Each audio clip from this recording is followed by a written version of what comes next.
What's up, Internet? Merry Christmas Eve. For the next 5 minutes, it's still Christmas Eve, so we can't say Merry Christmas. I figured, though, to celebrate the holidays, it would be fun to play, like, the only Christmas game I know. Wait, nope. Skip that. Hybrid Heaven. That also took place during Christmas, but I do not have a N64 memory card with, like, the entire bit of it not full. So we're doing Christmas Nights. Now, this is the HD collection on the Xbox 360, currently being played on my Xbox One, and I'm doing it on this, and not a Saturn disc, not because I don't own the Saturn disc, I do, but I've been told that recording the Saturn version is just kind of bodge, so we're going to try it through this and hope it works out. But, the drawback to this is, while it might look a lot better and actually, you know, easy to understand what's going on, unfortunately, we happen to lose out on the fact that while we do get to play Christmas Nights in air quotes, we lose like 90% of the actual value of Christmas Nights, because what was interesting about Christmas Nights was it was a one-level demo of Nights into Dreams, but it had a metric shit ton of extra content, like to the point where it had arguably more content than the full release Nights into Dreams. Unfortunately, the HD version removes like all of it, which sucks. But at least it looks kind of nice, and you can get this game for a song, really. I think I've seen this go for as low as 50 cents during some sales. So you could be playing Christmas Nights right now too. It's on everything. Now, you don't need this Saturn, but you should have this Saturn because it's the best version. Whereas this is more of a port of the PS2 version. And yes, the city's Christmas star is now missing, so we now our job is to go rescue it by playing the first level of the girls' world and Nights because reasons. But you know, it's an excuse to play more Nights, and that's good because I love Nights. It's one of my favorite games. And you know, 'tis the season and all that. The one thing nobody seems to notice. There is no shiny star atop the gigantic Christmas tree. Yeah, we need to go rescue a star.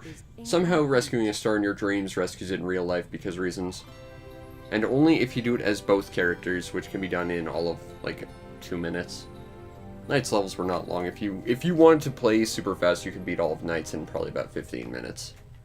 Like the full game, but we can select our characters who are in their stylish winter attire, and I believe they would only be dressed like this during December, because this game actually did work with the Saturn's internal clock.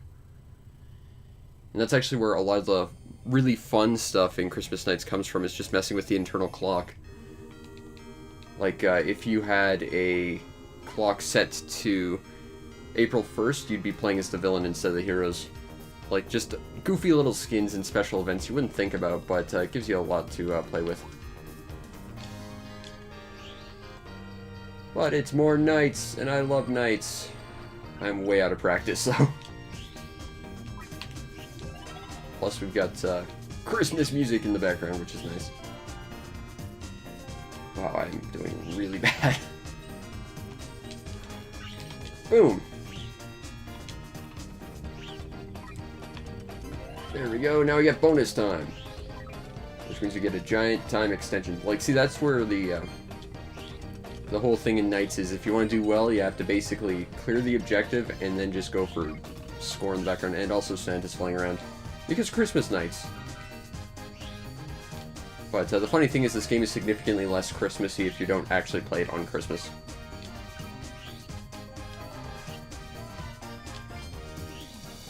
But it's fun. It's a fun, great little score attack game that makes me happy. I love that Nights is a game. I get it's a very niche game. I get it's not going to appeal to many people, but man, this game hit a chord with me big time back in the day, and still now.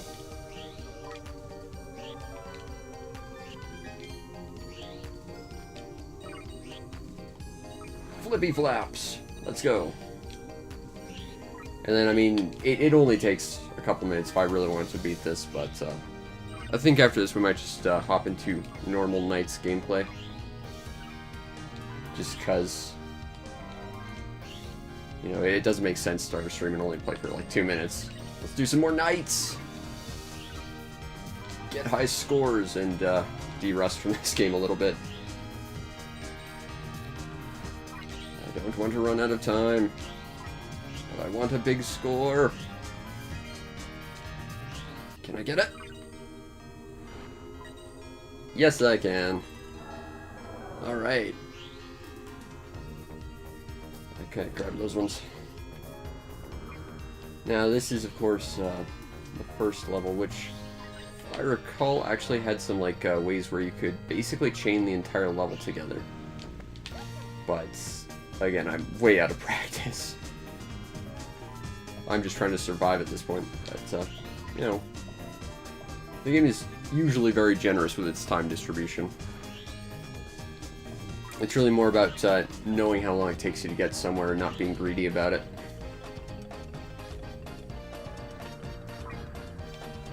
And finding the perfect racing line, really. It doesn't look like a racing game, but it kind of is one.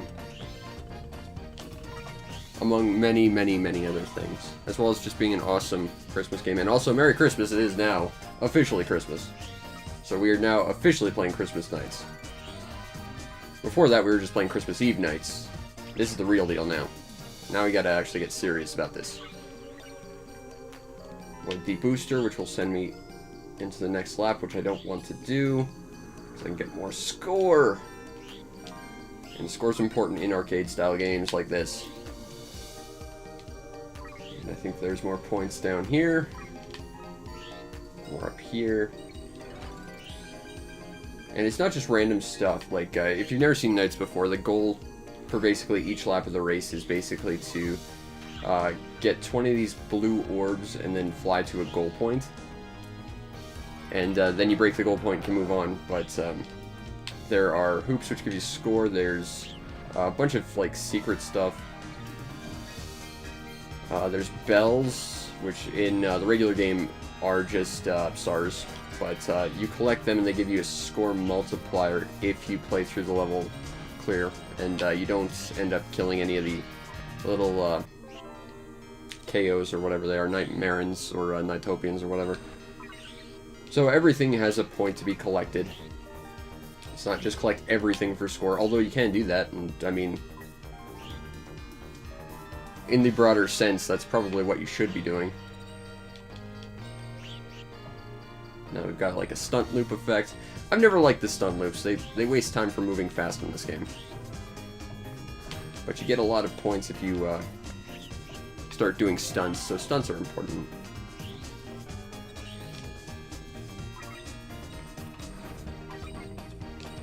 And if we want to get the proper point multiplier, we need to collect as many bells as we can, as well as not end up inadvertently hurting any of the little elves. Like, as you can see over the gold points, there is one holding up a sign that gives count how many bells you have collected. And if you tag him out at the end, you get like a score bonus. You can tag him at any point. But again, you get a higher score if you tag him later. And you can only do it 1 point in the game. Now, the trick to it, though, is if you kill any of his little elf brethren in the world by inadvertently, like, swallowing them up in your little, like, death loop of awesome, you lose your potential for a bonus. So you could grab him early if you know you're going to hurt one of the extra guys, but you really don't want to. I think this was the particular lap you could just, like, infinitely chain if you know the route proper.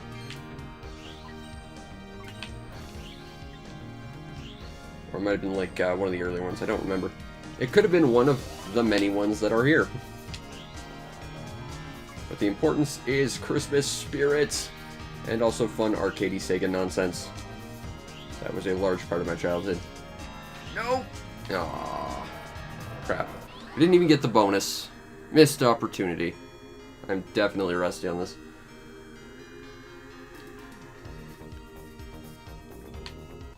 Alright. Let's see if I can do this. Because it's been a long time, but I'm willing to whip this fight and have to start over. But I want to see if I can do it. Did that do it? Ah, it didn't. So close.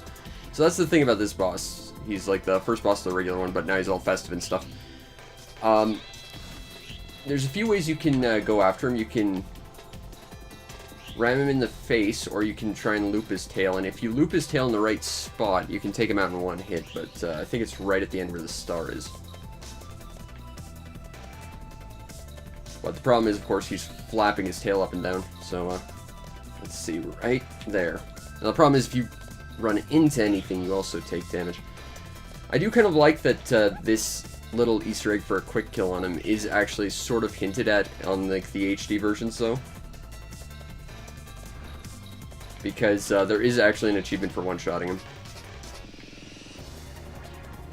Problem is, you have to be able to do it.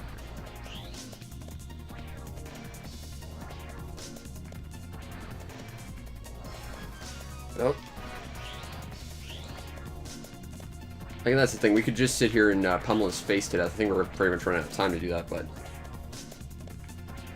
why do that when you can get the stylish kill? Or fail horribly at it.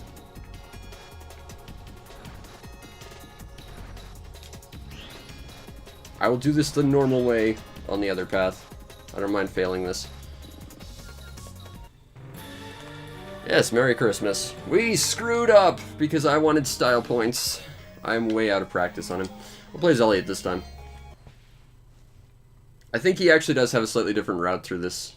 Although it has been a long time since I've actually actively played Christmas Nights. And I mean, again, if I'm playing Christmas Nights, I'm playing actual Christmas Nights and not this sort of chopped up version on the HD port. That like lost all the cool bits to it. But, we'll beat this proper now, I guess. And I'll play some regular nights just because I want to. And later I gotta do Bomberman. And then I can finally go to bed. It's been like a week since I've actually gotten any sleep whatsoever, and it's been more than a month since I've actually gotten proper sleep. There we go.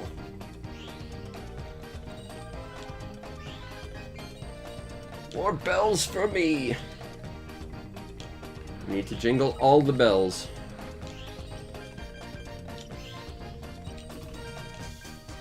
Oh. I know you can loop this lap perfectly. You can get pretty incredibly high score if you do it, but the angles on it are real precise. And the HD version is not the most precise thing ever. It's gotten better through like a couple patches, but if you're looking for actual precision control, you need the Saturn version with the really awkward giant Saturn controller. Oh, I missed it.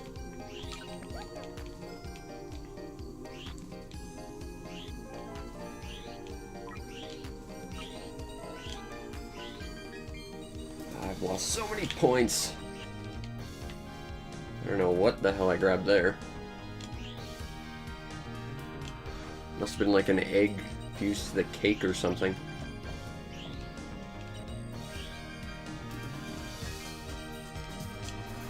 Alright, there we go. That was rough, but it could have been a lot worse.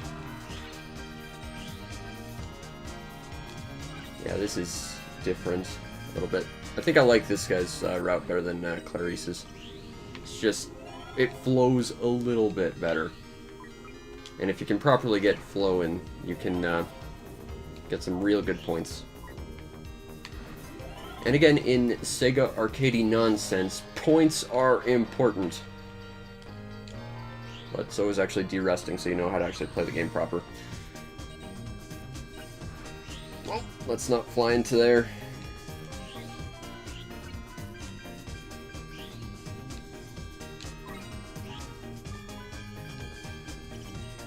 Down here. That's a better chain anyway. Those boosters help speed you up, but their angle is a little bit off from what they should be, or what they're trying to aim you at anyway. And there. I don't want to run away from this lap just yet. I've got more points I can get.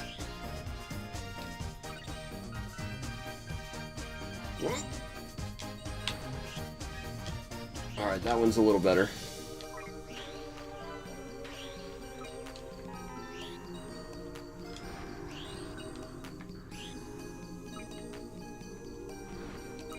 Whoop. One more lap.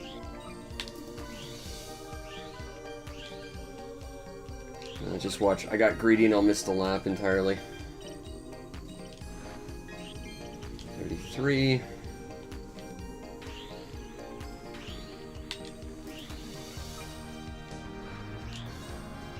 Oh. Alright, we actually survived that. I was worried. That one I was actually legit scared. Not gonna get it, but we did. Go team!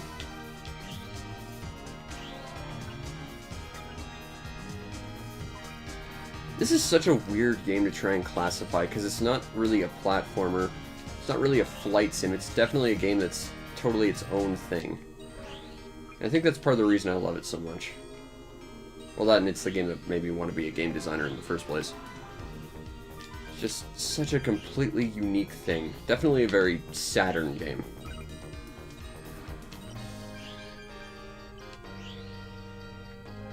I just love that there was a time once when you could get a demo for a game that not only had a lot of content, but had more content than the main game.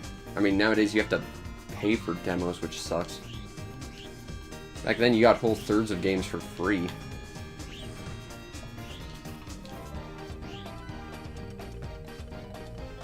Alright, I can grab those ones. 217, that's not bad. I should have one more loop to get more points.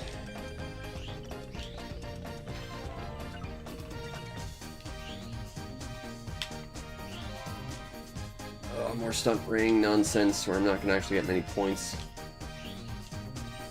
I honestly just prefer skipping the stunt rings and just flying as fast as I can possibly get. The problem is though, like, the game expects you to stunt ring. So they kind of cut off a lot of point potential in between when there are stunt rings. So you kind of have to work your way around that, which is awkward. So I mean, there's certainly things I would change about this game, but not many.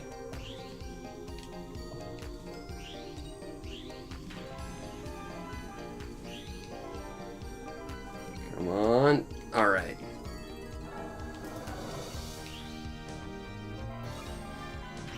This should be the last route.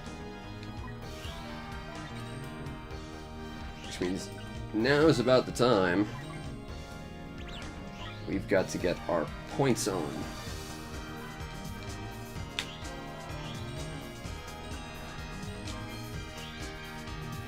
Fly through the wreaths of awesome. And also pointiness.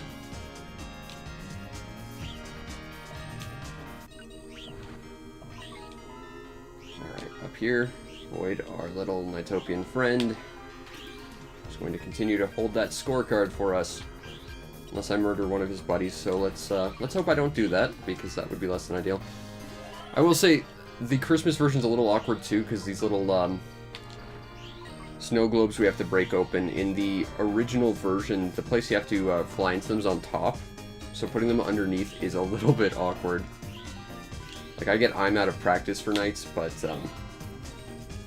man, that's not helping me get any better at it. Should be able to do at least one more after this.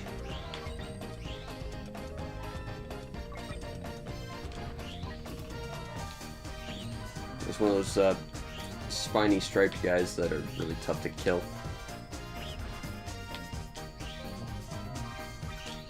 Oh, I'm not liking that timer.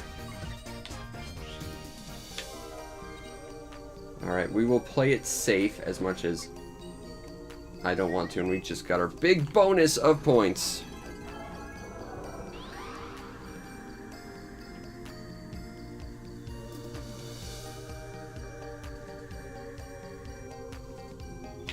Alright, we'll do this the normal, boring way. I don't think you can actually get, like, the top score multiplayer if you just do it the boring way, but it's faster, I guess, and more consistent, but it's less fun. I'm not sure if the hitbox on his tail is any different for this, just because it has to incorporate the star as well, too. And if it's not, that's a problem, because the star makes it look significantly bigger than it probably is.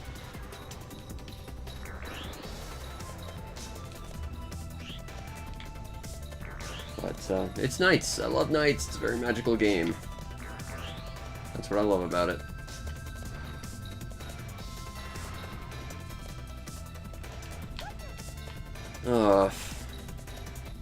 This guy's just a pain in the ass to kill. And this is why you turn off random bosses, because suddenly you'll run into like this guy's just a giant time waste, as opposed to someone who's actually really easy to kill fast. That said, if you're good at killing this guy, he's actually not too bad. I always thought that was kind of weird that you could set it to random, but you couldn't pick a specific boss.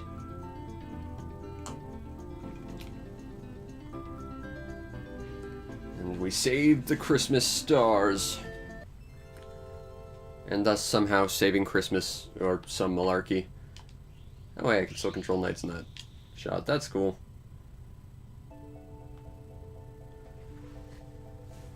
With the help of knights, Elliot and Clarice found the star, shining in 7 colors. But the entire story was a dream. Welcome to Demoland, where the story is completely a dream. Well, the story was a dream anyway, but still. They don't talk about the dream they saw. But there is one thing both of them know. Something special will happen after they embark on an adventure with knights.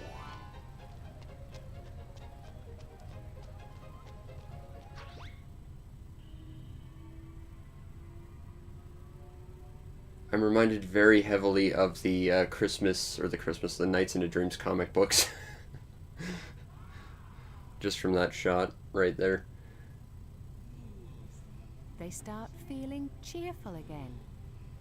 So I don't know, I think this looks a little less dated than the 3D models, but it just doesn't look quite as authentic as the actual 3D models they used in the actual cutscenes in the main game. Like the light of a small candle, starts filling the city once again.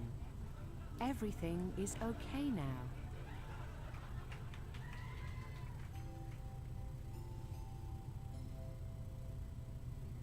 Give a star of happiness to the heart of these brave children. Give a star of happiness to the heart of everyone. Merry Christmas. Now, if I was playing my Saturn version, it would be in Japanese as well, but we'd also have a lot more fun things to be playing with, but it's still sweet all the same, because holiday cheer and malarkey like that. Only this winter, relative to like 1997.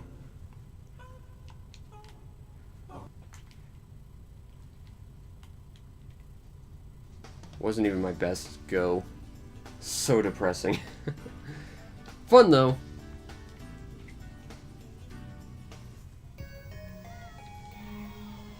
Alright, screw it. I have to redeem myself on Clarice's story. Then we'll do just some normal night stuff. For the hell of it.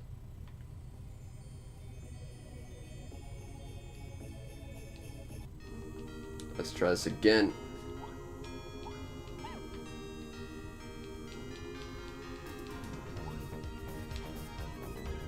He was cheery because he knew he was being recorded and had to put on a happy face. He's normally a very depressed elf guy.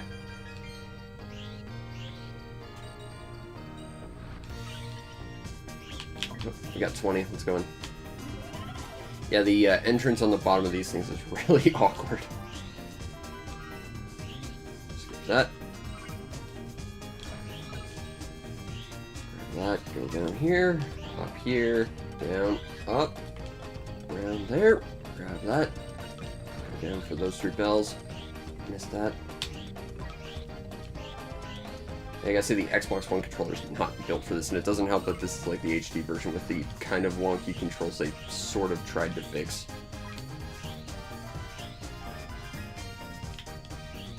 I mean, it meant that the world could actually play NiGHTS without having to spend a fortune on a Saturn, so... Actually, Saturns aren't that expensive, but people gouge the shit out of Saturn prices for games.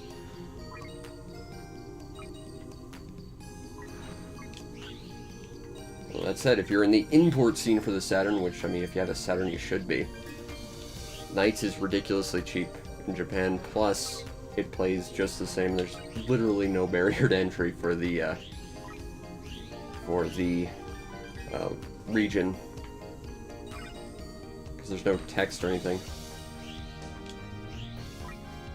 I'm pretty sure all, like, the help screens are visual anyway. Ah! I know I got an A, but I don't feel like that earned an A.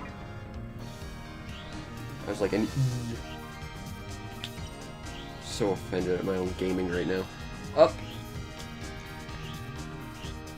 Oh, I want those down there. I don't even remember the flight path to this. It's so embarrassing.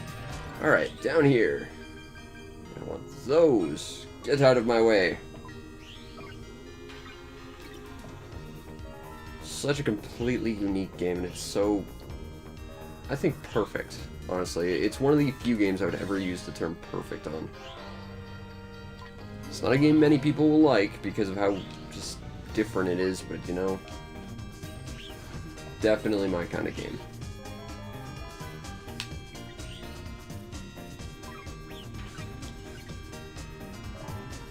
I used to be so much better at it, though. I'm terrified to even see the online leaderboards at this. Because I probably don't even register on there.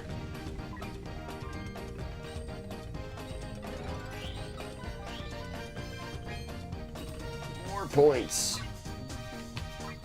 Delicious, delicious points. Let's not hit that horn. Up here. Grab that. Go down here. Down here. Up. Whoop.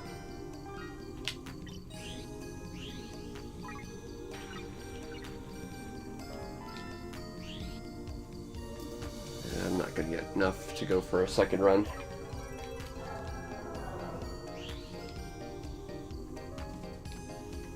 Up. And through there.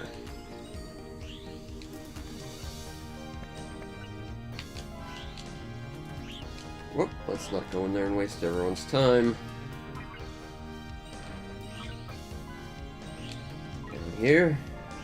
Here. I've always loved how this game just sort of flowed. It doesn't help that I'm talking over it. It's kind of throwing me off a little as well, but one thing I just loved about it is this game just had such a nice natural flow to it.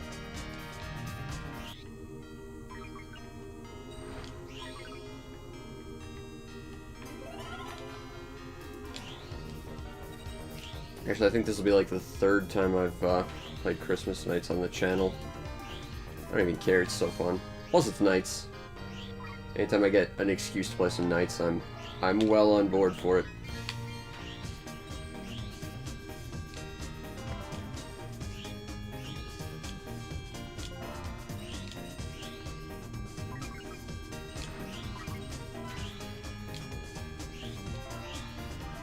Oop, let's avoid him. Here.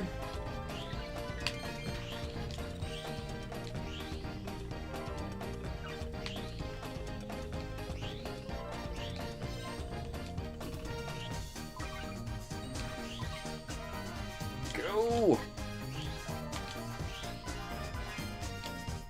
It's the yellow one, which means we got one more we can go get.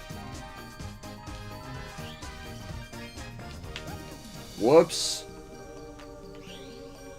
Oh, this is gonna be bad for me. Oh! Alright.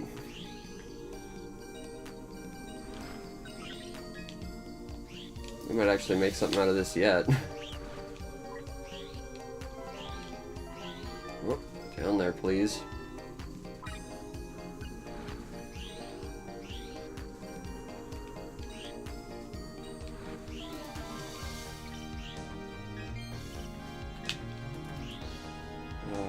There will never be another game quite like this. I mean, they even tried to make a sequel to it, and let's be honest, the sequel was nowhere near as good as the original, but even then, you know, it felt like, well, on some levels it understood what this game was about, on others it didn't get it. And, you know, if the direct sequel's not going to understand what the first game got right, you know, what will? I killed one of the guys. Damn it. I hate these things so much. They've got such an awkward hitbox, too. It's like, the best thing you can do with these guys with the giant curly cute toes is avoid them, because attacking them is really difficult. And, you know, if you don't get them, they'll get you, and they waste a huge amount of time. I don't know what that does, actually. It's been forever since I've seen that power up. It might just, fill my boost bar a little bit. For all I know, that's what it does. You know, the one thing I found weird about this, though, is it's a Christmas-themed version of NiGHTS. I get that. What I don't get is why they don't pick the actual, like, winter level in the main game. They winter skin a different level entirely. I'm not opposed to that, because, honestly, the winter level in the main game kind of is, like, my least favorite level. Of the boys' route, anyway. The girls' route, it's the forest. I don't know why, the second level in both routes is, like, the worst one for the routes. And the first one's probably the best, but...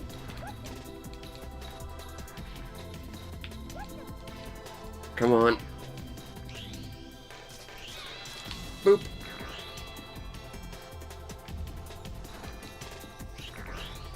I love the Christmas rendition of the Dragon Grave, or a loud scream. Gilwing, that's the name of the boss. I don't know why, I remember the name of the music more than I actually remember, like, the actual names of the levels and stuff. But I think that's part of the reason, because, like, the soundtrack to this game is just amazing.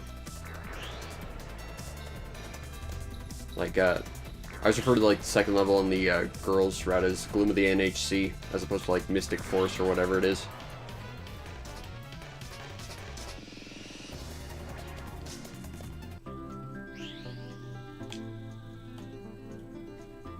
Such a good game. Not a great port of it, but good game.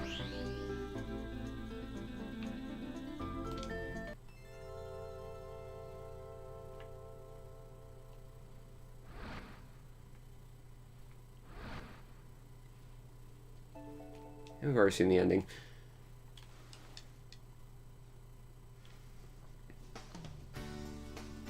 Well, I did better that time than I did previously. Not significantly so, but better. Alright, let's go play some main game. Oh, we're here. Presents, because this is sort of analogous to the Christmas NiGHTS thing. Like, again, if you beat it, you'd unlock, like, this scratch card thing where you got to pick, like, 2 things, and if they matched, you unlocked a present. Well, in this one, the presents are just galleries of promo photos, cutscene stuff, and sound test. And don't get me wrong, the sound test is great and stuff, but if you have the actual Saturn disc, you can just put that in your computer and listen to the music. Like, that was the great thing about Saturn discs. They had the entire soundtrack and a lot of other stuff on it. NiGHTS specifically had, like, screensavers as well as, like, background stuff for your computer as well. Like, they just want to cram NiGHTS into Dreams with so many awesome little doodads. And this digital version basically strips all of it, which sucks. But you get achievements, I guess, if that matters to you. But we're going to play some main game stuff.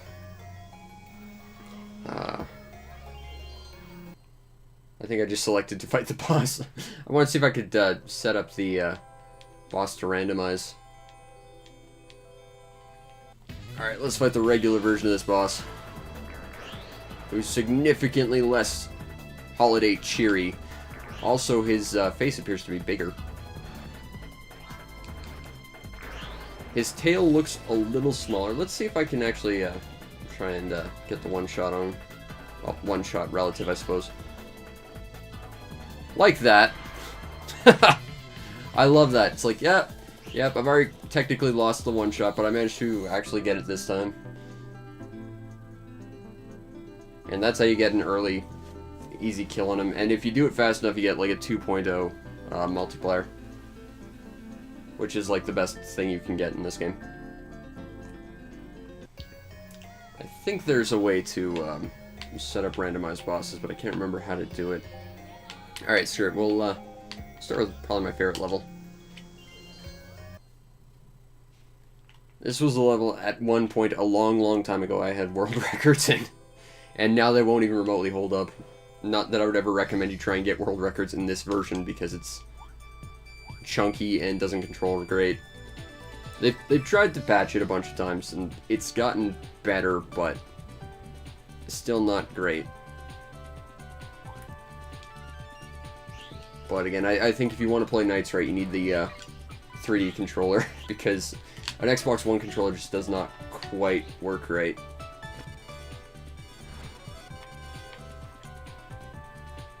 And also a million other excuses as to why I'm bad at a game I used to be really good at. Oh, but it's still such a pretty game.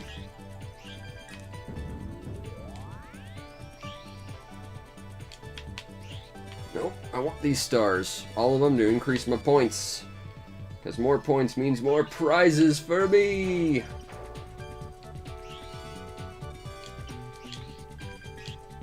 Whoop. I didn't loop that right. Still. That was another thing that was neat about this game, is like every level had like 20 different iterations of the same song, just depending on the sort of mood of the universe when you enter it. Really fascinating way to go about setting up a soundtrack, is to say, okay, I want a bunch of different iterations of the same song, just depending on like how well you're doing and how happy like the AI people in the level are.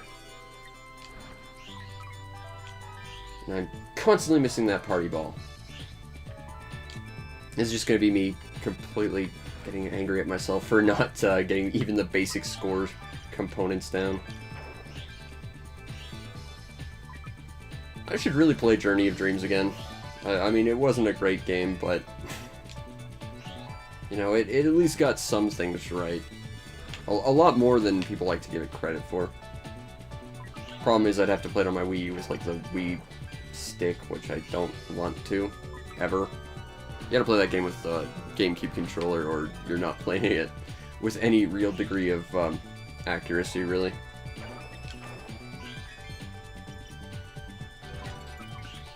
Bonk. Bonk. I think it actually would be faster for me to go around, but I guess we're gonna go around this way. I was just gonna take a shortcut and, okay, fair enough. Whatever. I know what you're thinking, what is that purple thing in the background? I think that's a thing for, if you make the AI background elf guys special by knocking enemies into them, they can sometimes create towers and stuff. I know if you set up the level perfectly, you can get like a king guy who will get up all the other little Knightopian elf guys to build a castle for him. And they'll actually start singing and dancing around it. I've seen that once or twice, but it's like a ridiculously rare thing to achieve. But I think that purple tower is a sign I got a Meepian to do something similar, which is a fusion of the little elf guys and the enemies.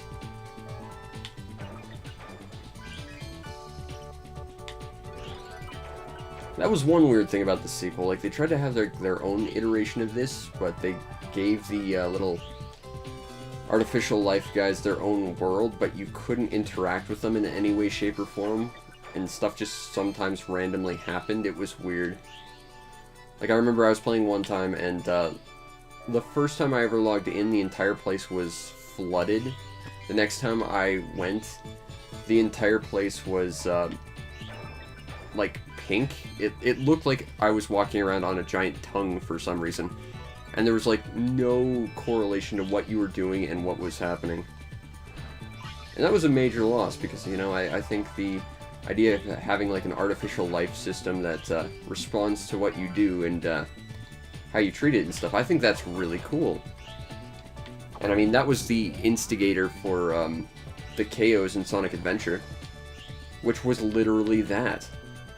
But the sequel to NiGHTS, the originator for it, completely missed the mark, and it was weird that it did that.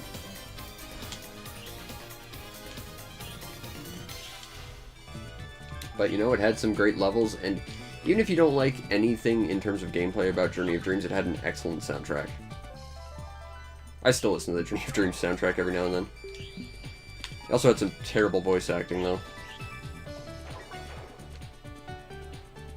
And once again, in an instance of a game trying to cram as much content into it as possible, as the original NiGHTS did, you could get the entire original NiGHTS soundtrack on that game for some reason. You can also get the original characters from the original game in there, too, which was a fun little Easter egg.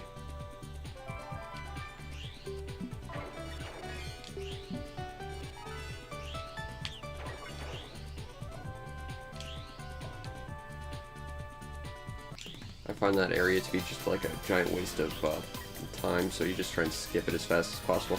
There's some points in there, but it doesn't flow all that well, which is the problem, because a lot of this you have to be kind of flying at high speeds and sort of like precision nonsense. If stuff doesn't flow quite well, you don't get that precision you need. So I could fly in a circle here and get a bunch of points, but you just won't get the precision I want for it. Alright. Grab some orbs there.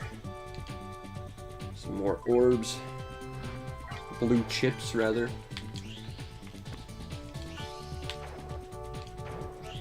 Probably made of blue corn, of course. Now this is entirely on rails. These little parts I don't like as much because it feels like there's no real control over them. Like, you can try and move yourself around, but you don't really have any sense of accuracy with it, which I do not like. And that's part of the reason why I dislike the boys' second level so much, is because there's a really long segment to that level that is just one of those sort of semi-uncontrollable moments. And again, if you're trying to get some... hey, there we go, we cracked open a party ball. Awesome. If you're trying to get multiple laps and try and get as much points as you can, wasting time and preventing you from actually doing that is kind of detrimental.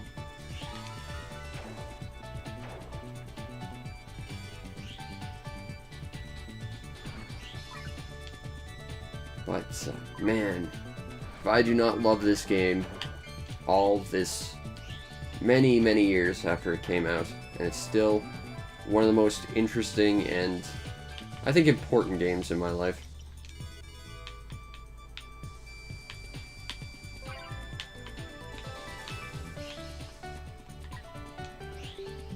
Unfortunately, because of how time-wasty this whole bit is, I don't think we're going to be able to make another lap, so I'll just go high-five him and get some points, and we'll go.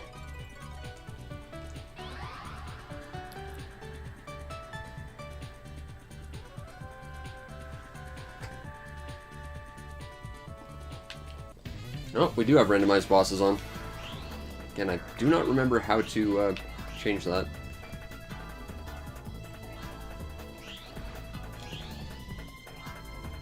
Whoop. And yes, I am going to try and go for the quick kill again. Just because I can. Really. There it is. I already hit him once, though, so it doesn't count as a quick kill, but still. Wasn't very quick either.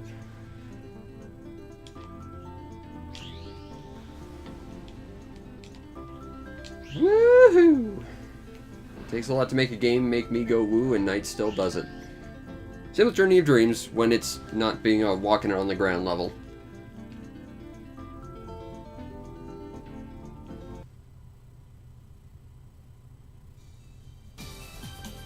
Not my best score, but still, not bad. Alright, let's do the actual winter level. That was not included in the actual winter bonus disc for some reason.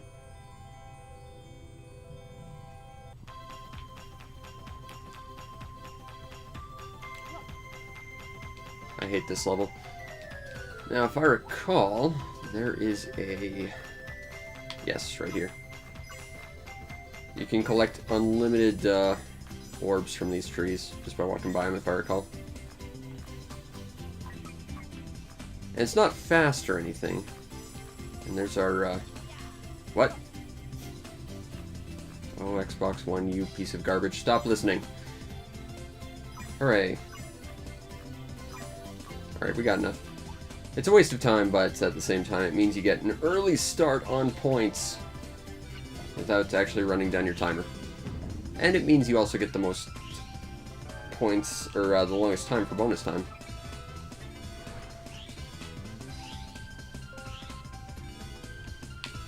Just why we've got random bosses on.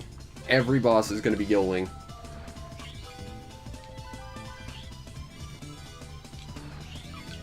Means I'll get lots of practice to try and get that quick kill on him. Oh! Oh no! I knew that was too close for him. Killed the little elf guy. So much for my bonus points. That's gonna affect the tune of this level, I fear.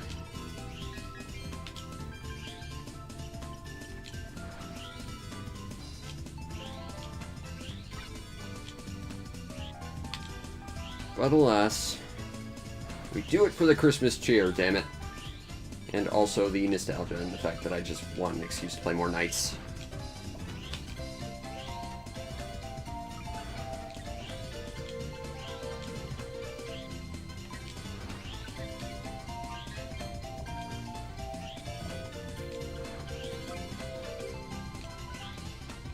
Flying! I'm so rusty in this game, but man, even when I'm bad at it, I'm having an absolute blast.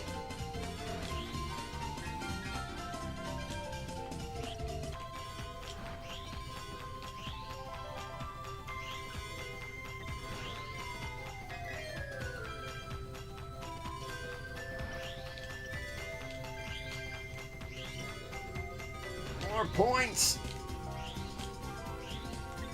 Oh. Oof, alright.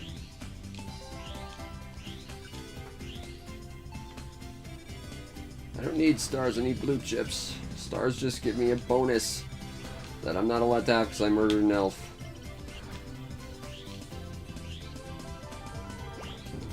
Santa would be disappointed in me and my elf murdering ways.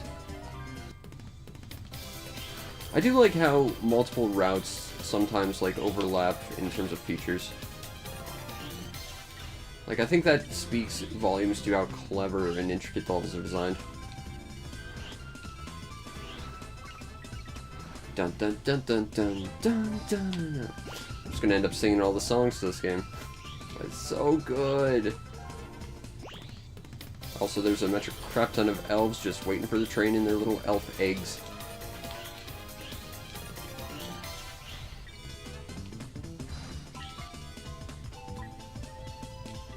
I wonder who we're fighting this time. Will we actually fight an appropriate boss? I don't know. I'm actually having trouble remembering who the boss to this level is, honestly. I think it's Claws, which would make sense, I guess, given the environment. Claws is a fight I tend to not enjoy all that much. It's better than Gulpo, but I think I prefer Jackal and Rila best. But that's also because Rila's, like, by far my favorite Knights character.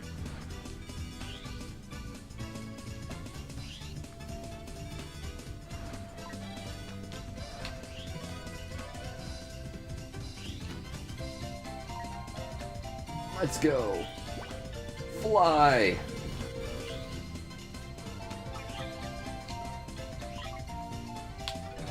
Little scorpion lion things.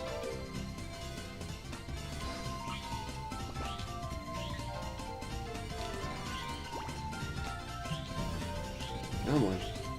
Nope, that's not what I wanted to do.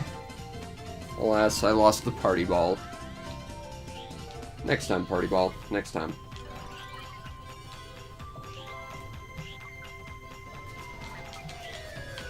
Oh, come on, you silly little chimera scorpion thing. There we go. It'll go become a meat bean somewhere and I will never hatch it because I do not play this level enough.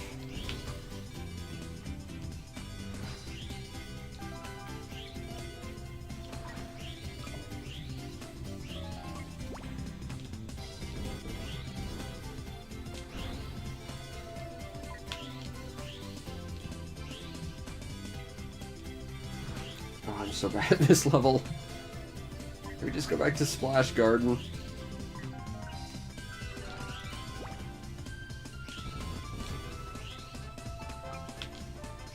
I'll even take Stick Canyon at this point. I mean, I've got some problems with its auto-scrolly bits too, but it's not this level.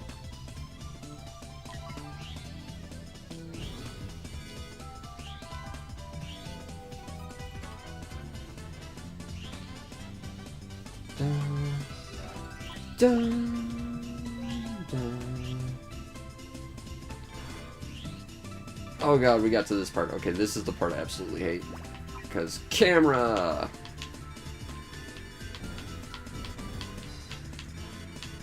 And also, this thing wastes like 30 seconds.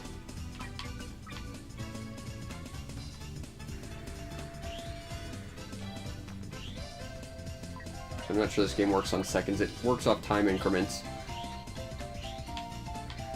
And like most of the entire lap is just this, which is not ideal.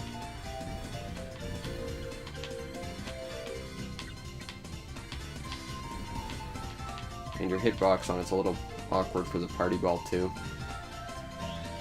So points are not your friend on that.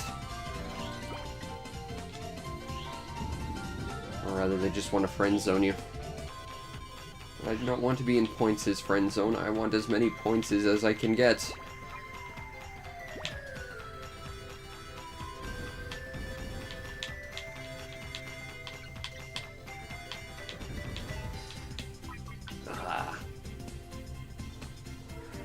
Alright, I think we can make one more. It'll be close. Actually, it probably won't be, but we definitely won't be able to get another. And the thing is, I could grab these boosters, which would probably make me go a little faster, but I'd miss all the points, so it's kind of not ideal. Ah, missing one.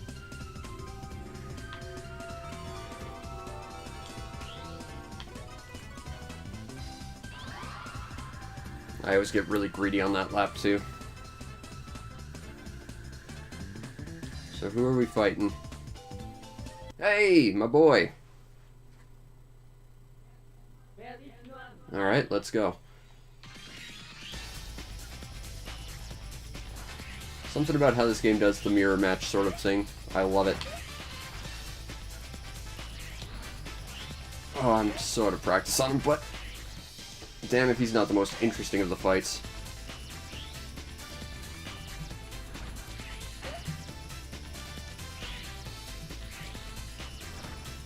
One. Probably lost 2 times score. So you know I'm doing well. Alright, let's build up some speed. Get away with him. And do that. Alright, that's 2. Also, some of the best music in the game. His theme.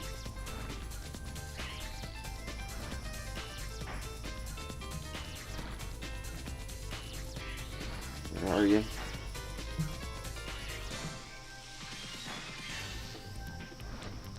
Oh man, this is just embarrassingly bad now. Come on, Rila. You're embarrassing me! But you're dead.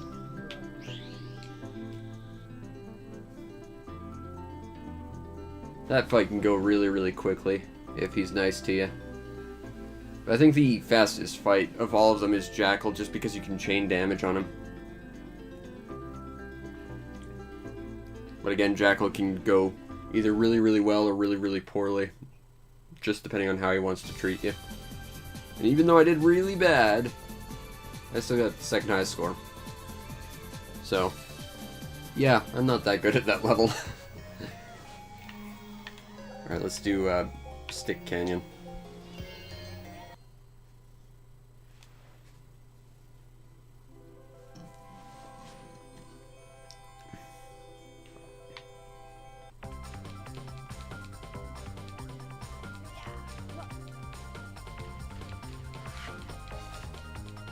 Now, all the levels are very much like this, but this level is really interesting to explore on foot because, like, there's this giant tower you can just explore. And of course, this is a game not made to be explored on foot. That's why after about 2 seconds of wandering around, not fused with knights, a giant clock spawns and tries to eat you. But it's definitely a game that's worth exploring on foot too. I think the levels are surprisingly small for what you think they are, but there's an incredible amount of stuff to find in them too. And it's just interesting how much they managed to sort of intricately weave in there despite how small the actual levels are. Because the levels feel actually like huge, but they just aren't.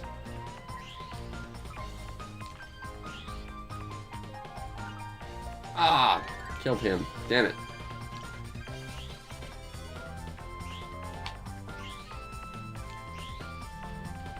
Awkward geometry, go!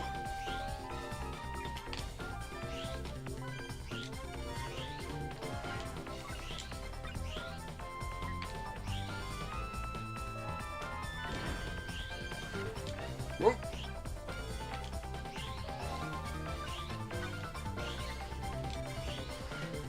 This has been one of the weirder levels to try and gain a lot of points on too, because it has some gimmicks that give you lots of score, but at the same time, by implementing those gimmicks, it also sort of takes away from the natural flow, so it's a little bit harder to actually, like...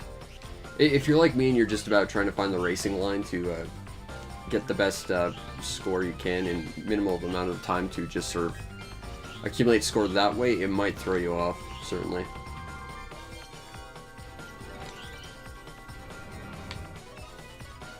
Alright.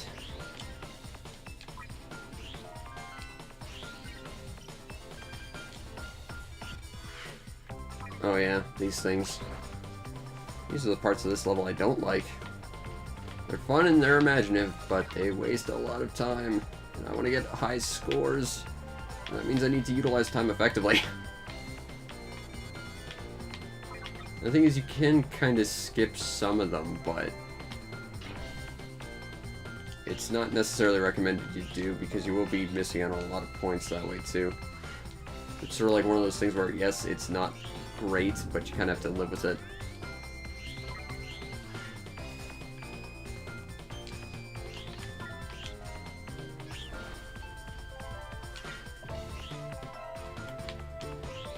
It saves so much time not taking that, but there's so few points the other way.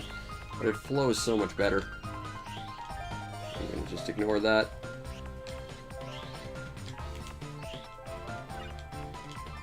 Hey, there we go. Crack the party ball.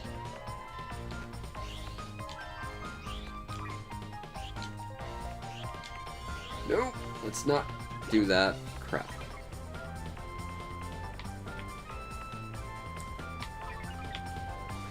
So we entered at 40. Let's see when we leave.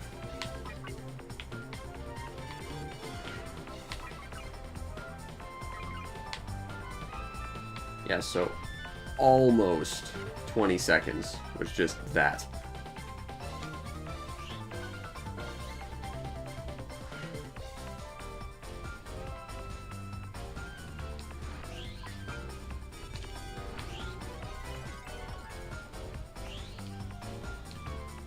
Down here, loop that. Missed looping that because awkward. Go. Break through there. Become hyper-magnetized because gimmicks. I can't actually speed up using the spin, or I lose all the points that this ends up accumulating into. Can't hit any of the walls or the boosters. You just have to sort of slowly amble around, try and collect everything. It's certainly not ideal. But it's a neat idea, all the same. And you get a fair number of points for doing it.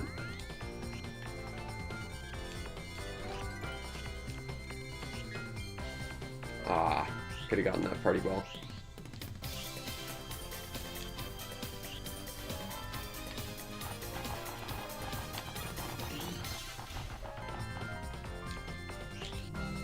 And then you want to tag that as fast as you possibly can so you can just slingshot yourself out of there.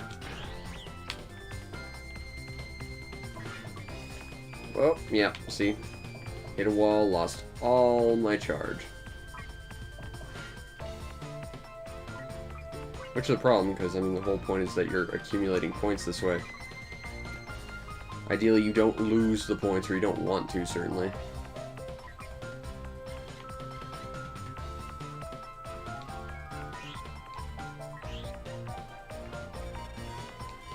I missed the party ball entirely.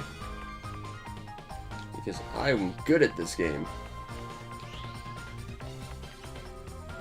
Oh, not going to get any more points that way. Last lap.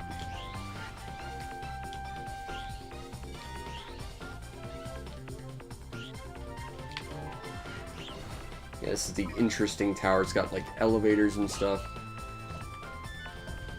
It's a little awkward flying around it, but if you can get in there for the actual portion of it where you're on foot, you can see a lot of really neat stuff. And last I checked, the giant clock actually can't get you up here. So you can kind of get a real good lay of the land.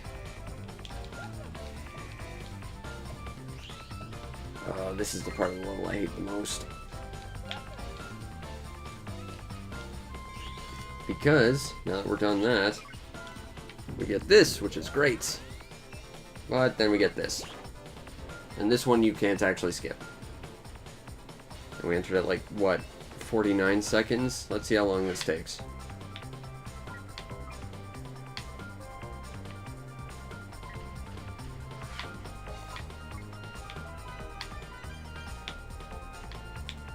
Also, you can only control this with left and right. So if you want to go up, you just have to hold one to the sides, which isn't very good. And it throws you automatically into the other one. So we're not done yet. Again, we entered at 49. I'm not even trying to go for points here.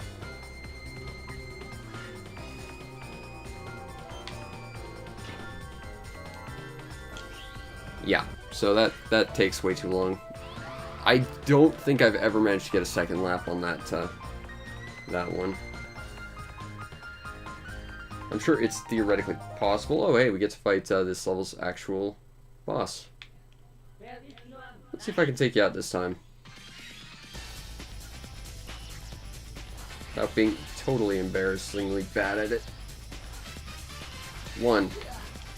Better. 2.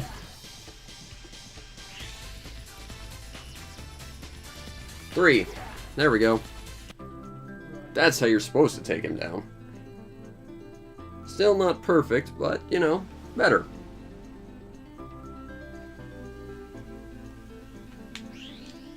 Woo! Love this game.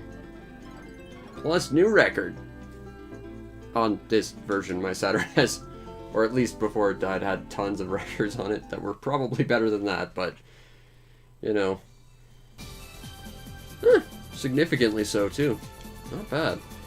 Like I said, that's one of those bosses that can either go really, really well for you or really, really bad. And the nice thing about Rila is, for the most part, you can kind of figure out what you need to do pretty quick. Now, we've already done this level, but it had a Christmas skin, so we'll skip it.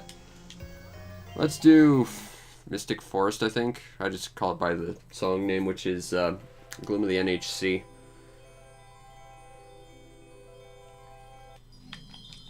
Which is not this song. This is, like, again, the emotions of the actual track dictate the song, and this is a different song. And that's the weird thing. If you play this soundtrack, like, on this or on Journey of Dreams, or even off the Saturn version, like, any iteration of the soundtrack only has the neutral songs for some reason. And to be fair, if you wanted all the songs from NiGHTS, like, every iteration, it would probably take up, like, 5 CDs at least, but relative to the time anyway. But, man, this game's good. You want to hear a really good rendition of the soundtracks in this game too? Go play Sonic Pinball Party on the Game Boy Advance. That has NiGHTS Pinball. That will blow your mind. That is one of the best digital pinball games I've ever played too. I wish my copy actually could save, because it can't, and that makes me sad, but I got so good at NiGHTS Pinball.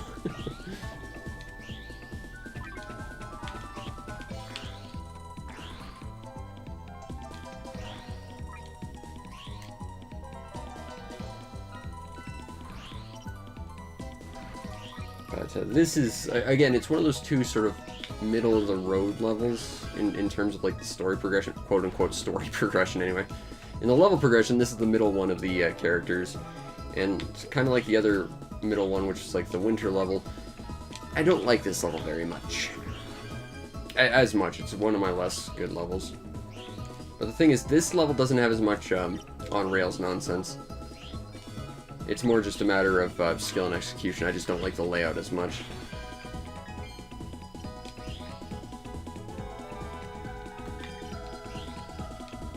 Also the music, honestly, I think it's one of the weaker tracks on the soundtrack, and it's...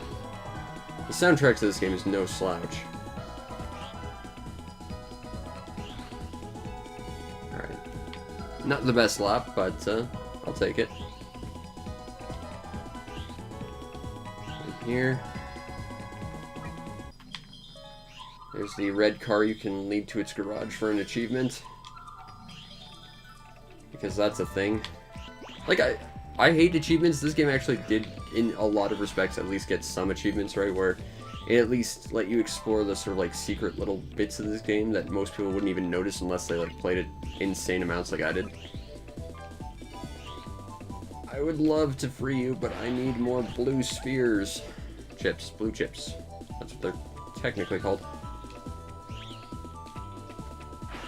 And that'll be enough. But we are moving very, very slowly because we are shrunk! Because Nights into Dreams is awesome.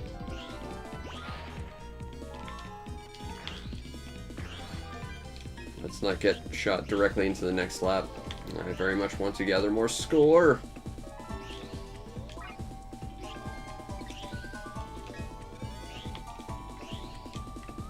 Here. That guy's gonna get in the way, I fear.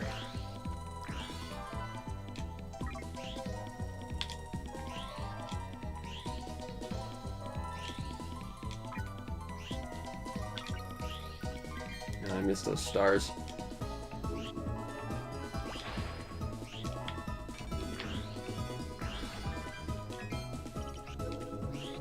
But that's the thing about getting good scores in Nights into Dreams is there's a lot of variables.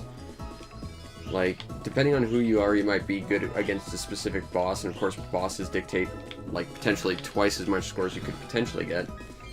So you kind of sometimes need to get just your boss, you know? If you're not good against all the bosses anyway. So sometimes it's kind of like a dice roll just to get to the boss to see if you'll get a good score. And like, if it's one of those sort of 50-50 bosses, you kind of have to hope that they'll treat you right. But I wanted to open up the magic box. Boom! Let's not fly in there. I do not have the thing yet, so I don't need to worry about it. I just realized... There it is. 1, 2, 3, 4, 5.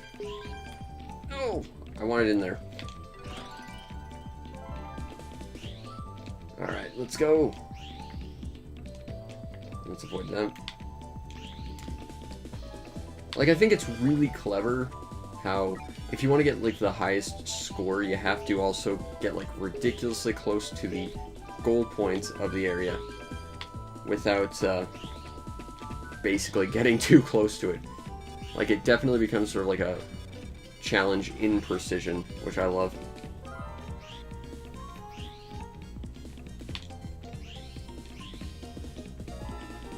And that's what makes this great. It's like everything is about precision if you want to go for a high score. Of course, that's a problem when you're using a controller that wasn't made for the game, so it's not the most precise, but still, you know, it's definitely not a poorly made game. You can say a lot of things about Knights in negative connotations, but poorly made is not one of them. Incredibly niche, certainly. Awkward in some respects, definitely. It was definitely being a very experimentative game.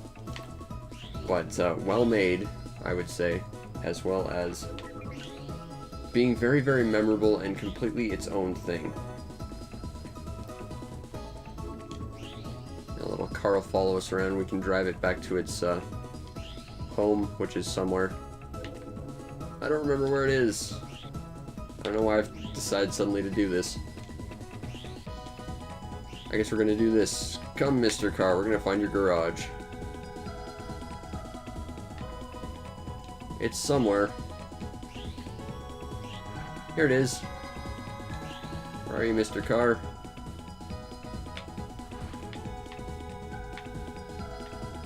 I think we broke Mr. Car.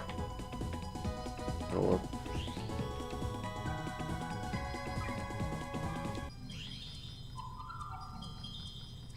Let's see, how do I get out of here again? Ah, here we go. I'm not sure if this game would have worked better or worse had they actually made it like full 3D flight, though. Because, I mean, part of the problem with the shifting directions is just sort of reacclimating to where you need to be aiming yourself and stuff. Whereas if it was full 3D, you wouldn't really have that kind of issue.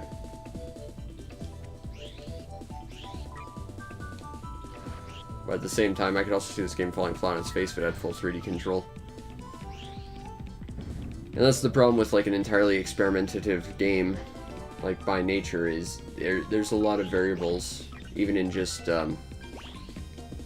making sort of assumptions with how things could potentially work.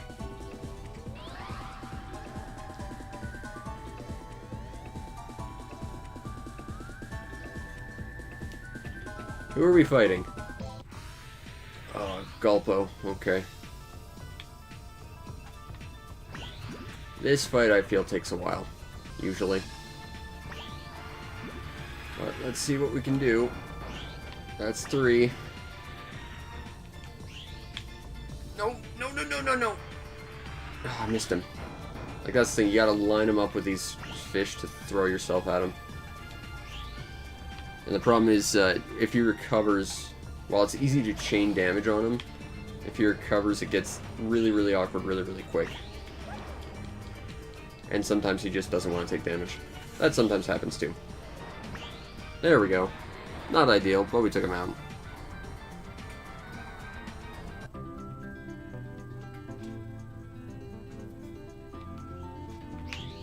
Plus we got to see a pretty aquarium. I love the design of his boss fight chamber, certainly. Might be an awkward boss, but certainly a beautiful area to fight in.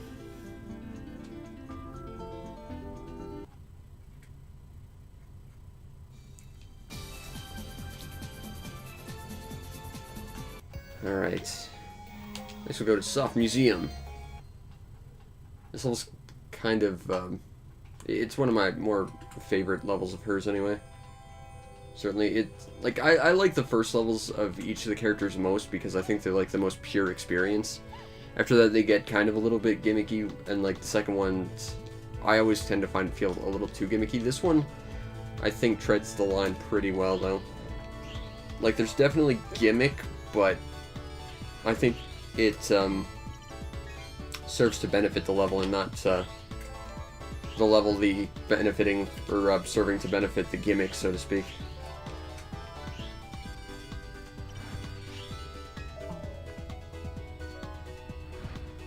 Come on, I want to collect all the orbs. Down here.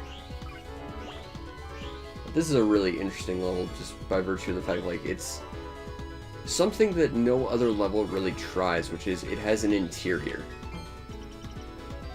And that alone means it has to sort of behave on a fundamental structural level differently. And I think it works out pretty well for what it needed to do.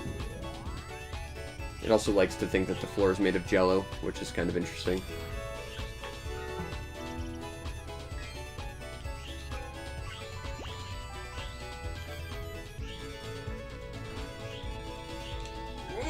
Let's not lose my score like I just did. Crap. 19.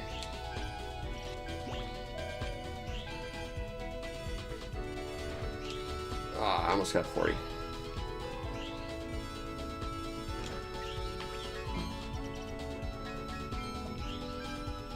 Come on.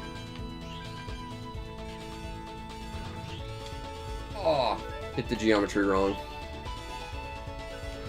Missed it by that much.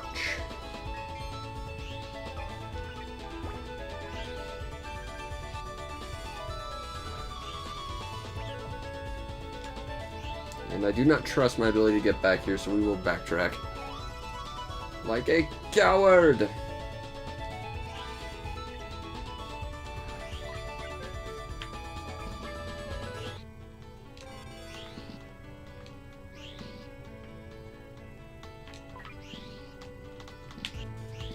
I kind of have to go straight at him sometimes. Not ideal, that's why I tend to just ignore the ones on the walls and just fly straight through. That said, if you get the ones on the walls, you should have enough to get to the capture in your first lap. But learning the proper racing line here is a little tricky. Alright, let's go. Let's go, let's go. Because there's definitely a way to sort of get a high enough chain in here to do some really impressive scores, but it's certainly not easy, nor is it given to you. It's something you have to practice. And I think that's a great thing about NiGHTS. Like, it's not a long game. If you just want to play through it, you can play through it in like 20 minutes, but if you want to play through it well, if you want to actually like enjoy the score attack aspect of it, because it is definitely an arcade style game, it's going to take a lot of practice to really learn what you need to do so you don't hit things the wrong way and get basically bounced back and forth like that.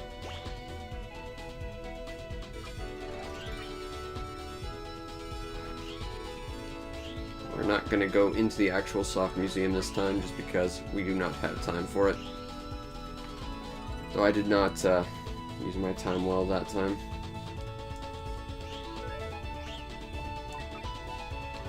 Into the cannon! So again, we're now in a non-rail section, but it's not very long, nor is it terribly intrusive. These are sort of like the better ones, sort of like the one in Splash Garden. It's not quite as long, it's not quite as bad. You feel like you have a little bit more control over it, for the most part. But there are certainly ones that are longer. Certainly ones that are shorter as well, though.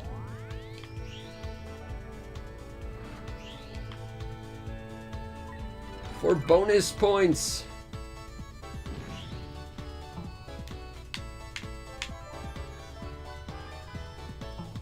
And we could actually speed ourselves up through here, but we actually lose a lot of precision when we do that. And again, we want precision.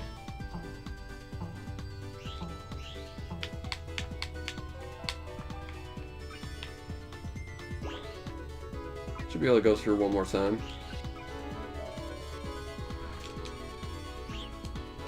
That enemy may have just messed with us enough to, well, let's see if we can make it.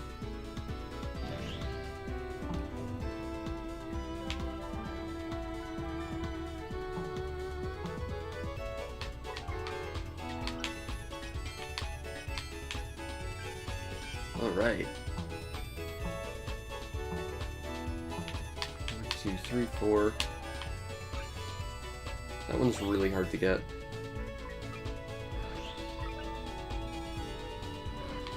Alright. Should be the final lap.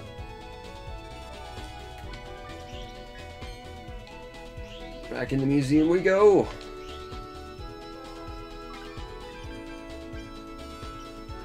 Kind of love the use of mirrors here. Creates a really neat effect. Whoop.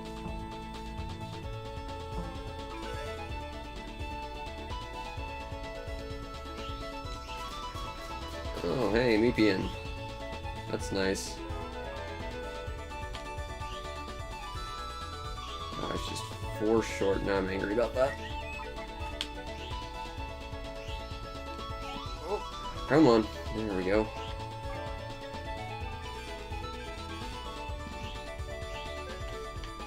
The doors sometimes do not like me. I do not blame them. I'm always flinging myself into them. Oh, let's not go down there.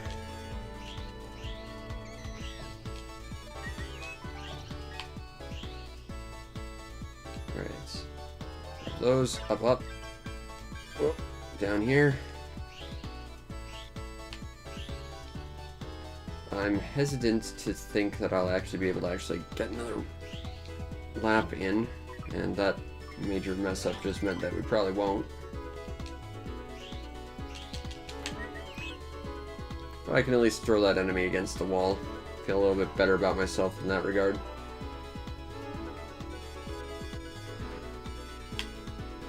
And I'll take my score bonus, thank you. Who are we fighting?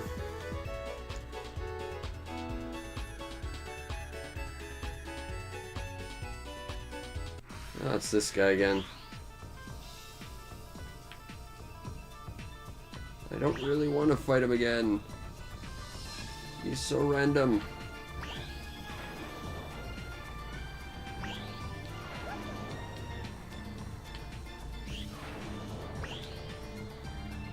So his theme is not that interesting comparatively to like everything else on the soundtrack. Where is he? There he is. I missed him.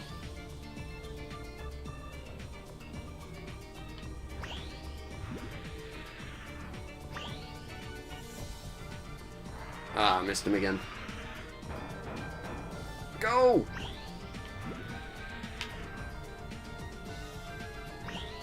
I'm not sure that counted, but I'm pretty sure it didn't.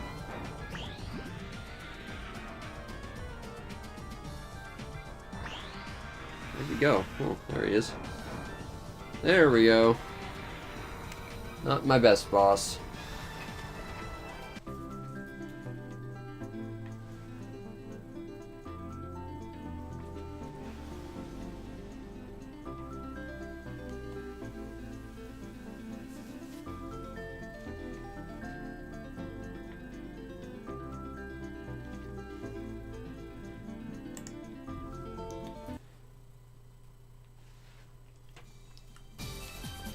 Yeah, that was really depressing.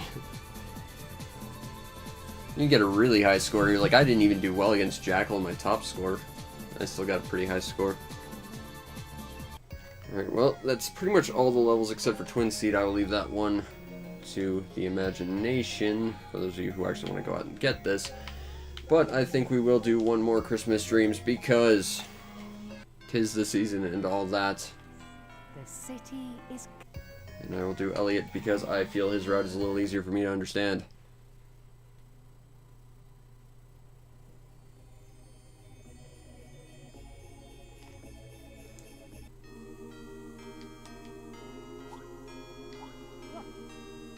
Ah, almost made it onto the cake. For cake! Alright, there we go. I want points!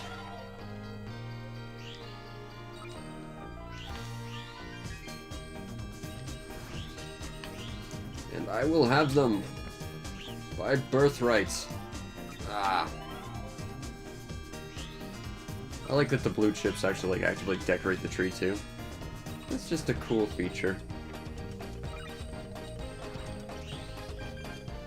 And there's just lots of really nice things in here. If I recall, if you play this around New Year's, which will be a week from now, there actually is like an active counter in the game for New Year's. And you'll get to see like rainbow-colored confetti rain from the sky when New Year's actually happens. Like they put in a lot of content for Christmas nights. Again, I'm not sure it's in the remake because they kind of chopped out pretty much all the heart of Christmas nights, but still, you know, the original had lots and lots and lots and lots and lots of heart. which was very indicative of the game itself. It was very passionate game, I feel. It's a game I'm certainly very passionate about myself, so I'd like to think the people who made it actually cared what they were doing.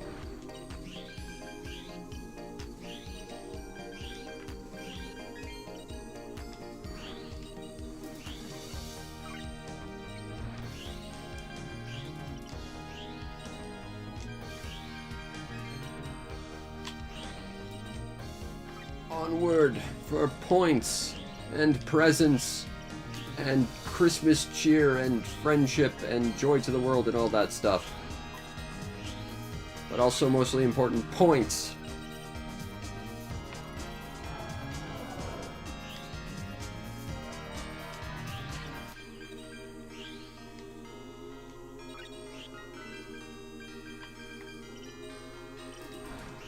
I need to be down here. And I'm losing time, but time is points. And I will just open my present early and get the tree. Hooray!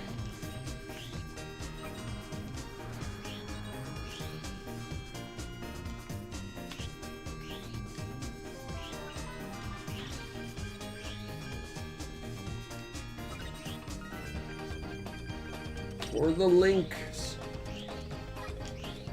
I want combos.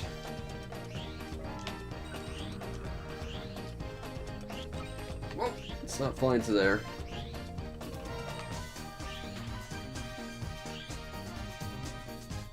And up we go.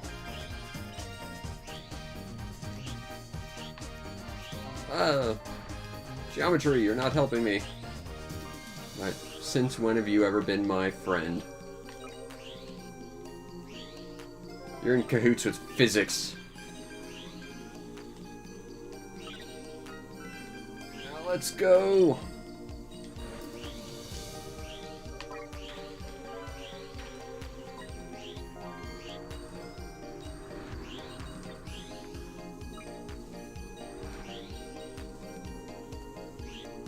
Oh, don't want to take that, because there's no way I'm going to make it back in time.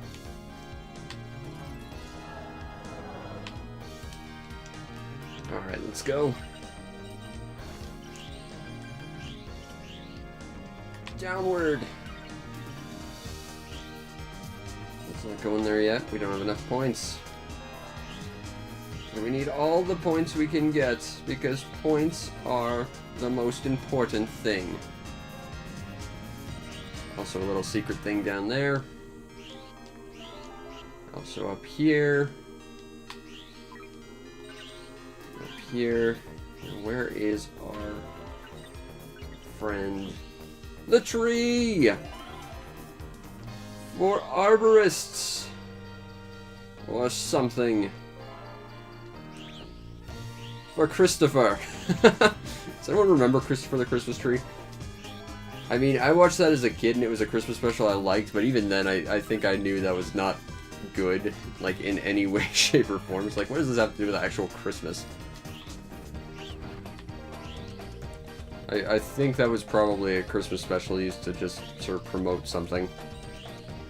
Actually, it's kind of interesting if you think about it, because a lot of Christmas specials were actually designed to were sponsored by big corporations to sell products. Like the Peanuts Christmas was actually sponsored by Coca-Cola, which is actually really funny because it's probably like the least commercial Christmas special you can really come across, especially given how like anti-consumer it's trying to be. And you know, it's just interesting. I remember having to... Never mind, says the game, because I didn't do enough actual points scoring. Oh crap, there's no way I'm actually going to be able to get back. Flee! I can make it. I can. Alright, last time. Let's go. And my cat wants out, so he's scratching and making a lot of noise. Pressure's on. I don't want to disappoint my cat. Oh, these stupid things with their stupid pointy curly socks. Go away, you shelled sock creatures. No one likes you. You're the worst enemy.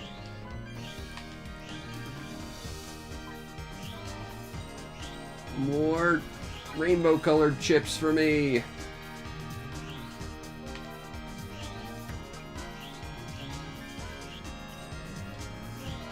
Where is the tree?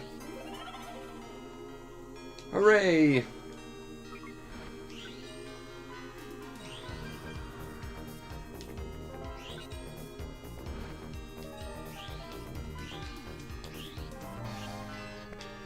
Woo! Let's go. Can I make one more lap? I think I can. Let's go. We're gonna little tank engine this. Little engine that could. That's a little tank engine. I was mixing two different train things I know from the media. I think I can. I think I can. All aboard for Cucamonga. And Christmas cheer. And all the points in the world for all the good little boys and girls, because they all deserve all the points. Okay, I'm gonna try and one-shot Gilwing again. Redemption. Let's see if we can do it. Actually, you should never fly into him like that. That's a really bad way to judge where he's gonna be, because he always like rides up and down like that. Okay, so right like that. I'm gonna blame my controller if I don't make this, because it's totally the Xbox One controller's fault.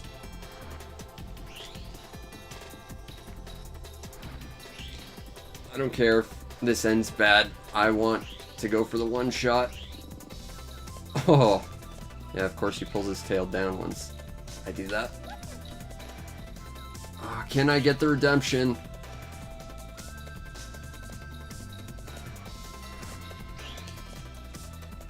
Nope.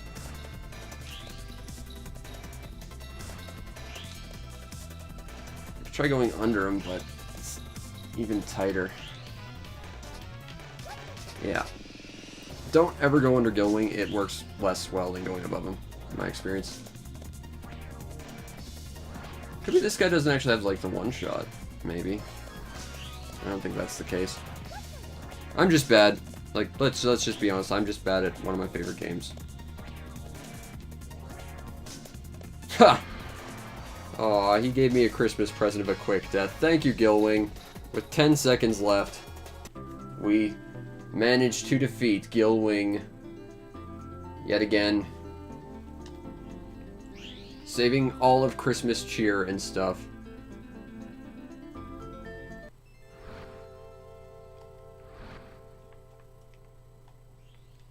Hooray! Anyway, that has been Christmas Nights into Dreams for Christmas.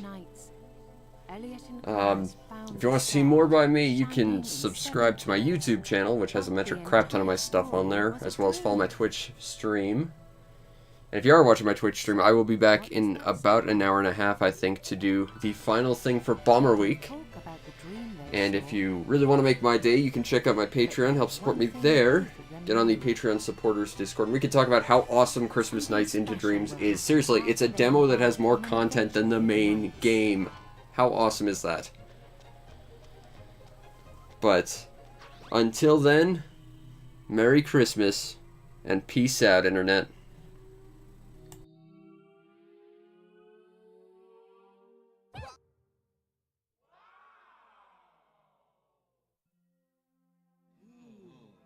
They start feeling cheerful again.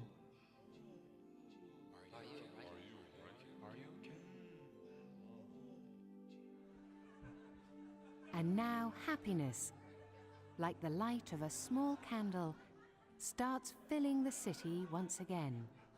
Everything is okay now.